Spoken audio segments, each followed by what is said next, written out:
Well, Seymour, I made it, in spite of your directions. Superintendent, I hope you're prepared for an unforgettable luncheon. I could do the whole thing, but I'll save you the time. This is one of them videos where I take something out of a cardboard sleeve that I call a box when technically it isn't a box.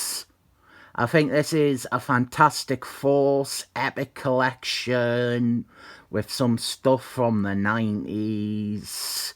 I think we are also due an Iron Man epic collection with some stuff from the 90s.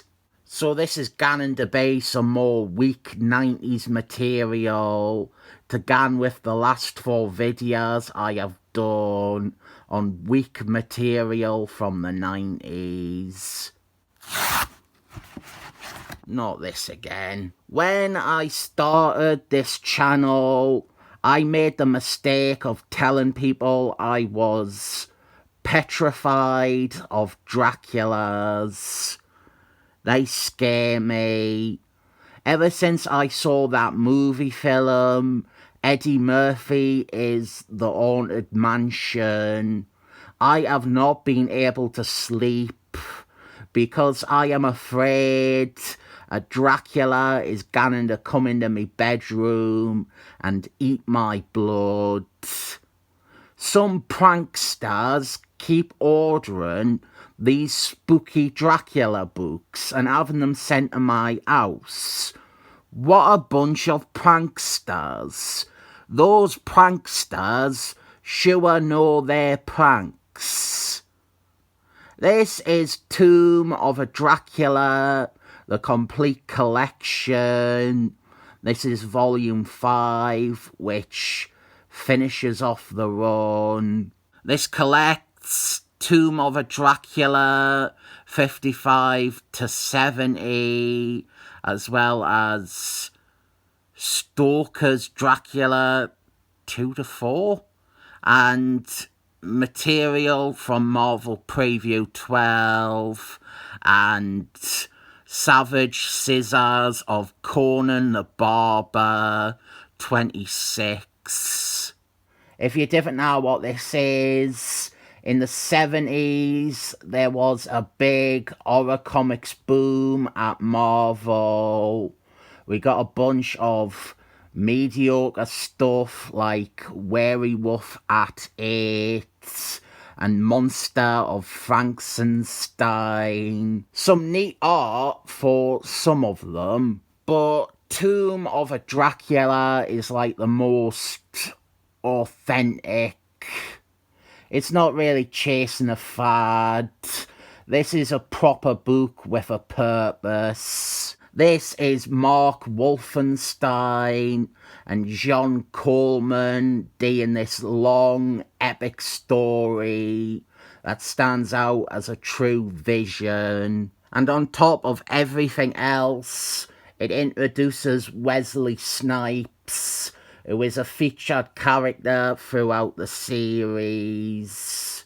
There is also an issue, I think it was in volume 4, where the Dracula, the main Dracula, he fights Silver Surfman, which is charmingly daft.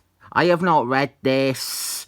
I have trouble ganning over stuff I've not read because I didn't have much to say. I do have 2 things to say on this though. First one is that one of these Tomb of Dracula trades remains the worst quality trade paperback that I have ever bought from Marvel. This one here, this collects the 90s miniseries that reunited the creators for another round of stories with Draculas. Weirdly, they could have included that in this volume and totally made this pile of dog shit obsolete. The paper on this is laughable, and this is a fucking waste of money.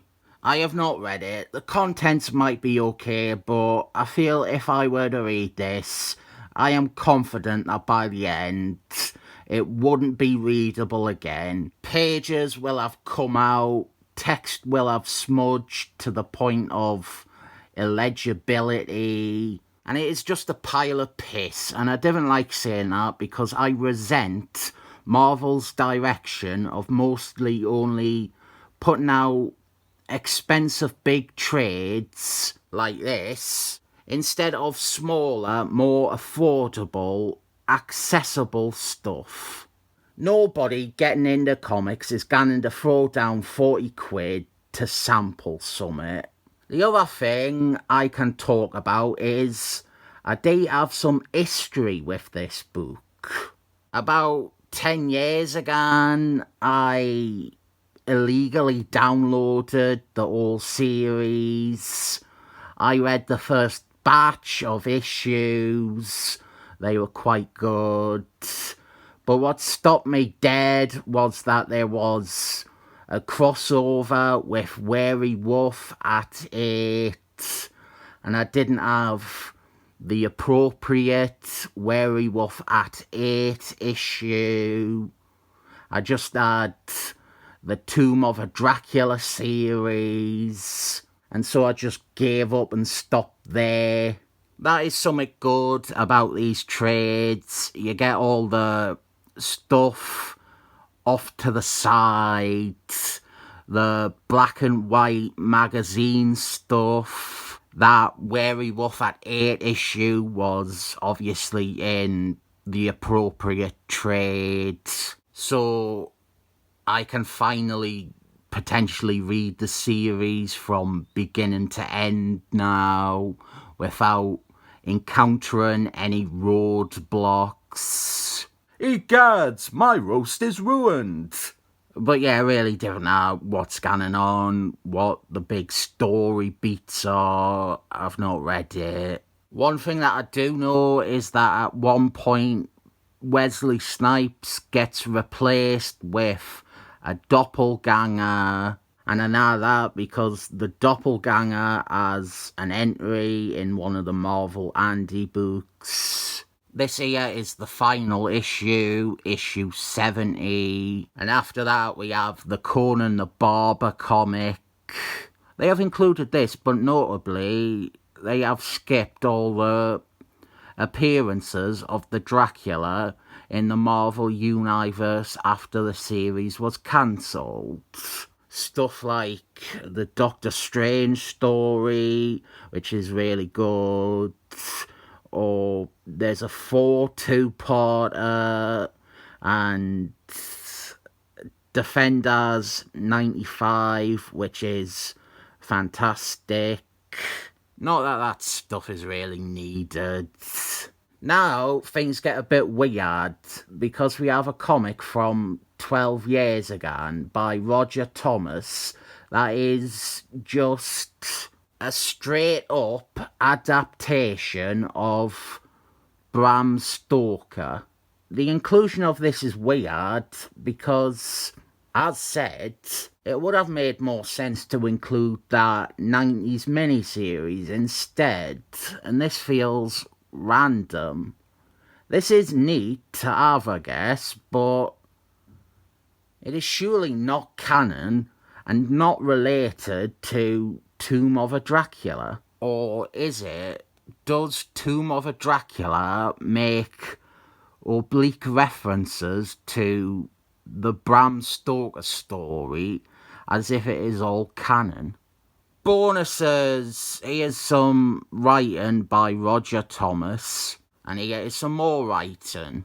Here's a bunch of artwork related to that Roger Thomas adaptation, and some more. I hope you didn't buy this open for extras related to Tomb of Dracula, because so far it has all been Roger Thomas's adaptation of Bram Stoker's Dracula. And here's some more of that, and some more. I wonder if they just collected this because they didn't have any extras to include for Tomb of Dracula. No, patented Skinner burgers. Old family recipe. I got me hopes up thinking that we had some extras related to Tomb of Dracula, but Now these are all the Roger Thomas thing as well. Covers, variant covers, stuff like that. Quite good covers, didn't get us wrong, but finally, here is the cover for a reprint from the 90s. Can't really read the text at the bottom, which says what's what.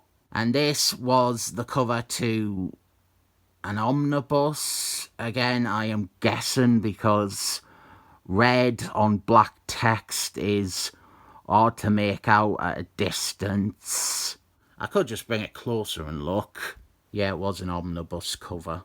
And here is some of Jean Coleman's pencils. There's quite a lot of text at the bottom there, so there must be something unique going on with this one, but I cannot read it from this distance, and I'm not sure if it's worth bringing it closer to look. Right, what happened was, issue 70 was not meant to be the final issue. It was meant to continue on, and they had already done a lot of stuff for issues 71 and 72, and then issue 70 became the final issue, and they kind of just squeezed it all into that last issue.